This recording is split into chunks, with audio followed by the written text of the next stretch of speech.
My best friend Mason and I had played in the woods behind our neighborhood since we were 6.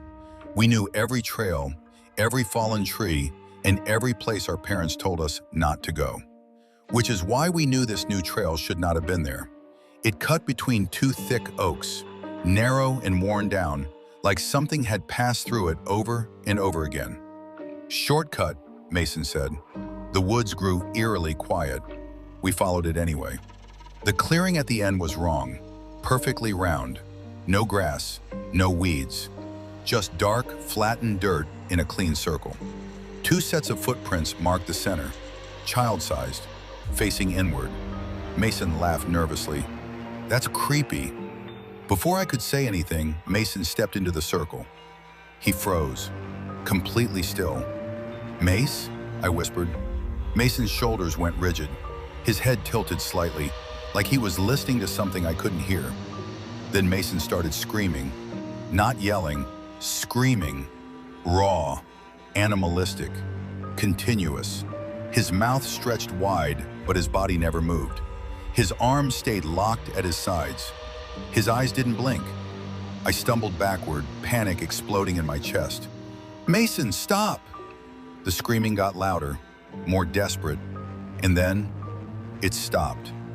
Mason slowly turned his head and stared at me like I was a stranger he had never seen before. Then he smiled. I ran. Branches tore at my arms as I bolted through the trees.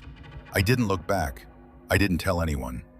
3 days later, Mason showed up at school like nothing had happened. After class, I cornered him. "Why were you screaming?" I demanded. "In the woods." Mason looked puzzled. "I wasn't in the woods." "Yes, you were. You stepped into that circle." "Circle? What circle?" "I've been in bed with some kind of cold or flu for the last 3 days," he said.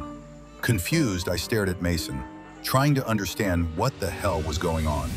I began doubting myself, wondering if it was a messed up dream, or maybe I was just going crazy. As I questioned everything that led up to that moment, Mason leaned forward and whispered in a voice that was not his own. "You ran. You left him there. Mason is now with us."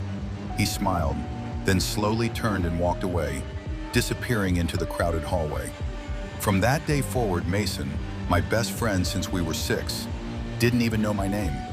Sometimes I would catch him staring at me from the corner of my eye, that same sinister smile. I avoided looking directly at him whenever possible.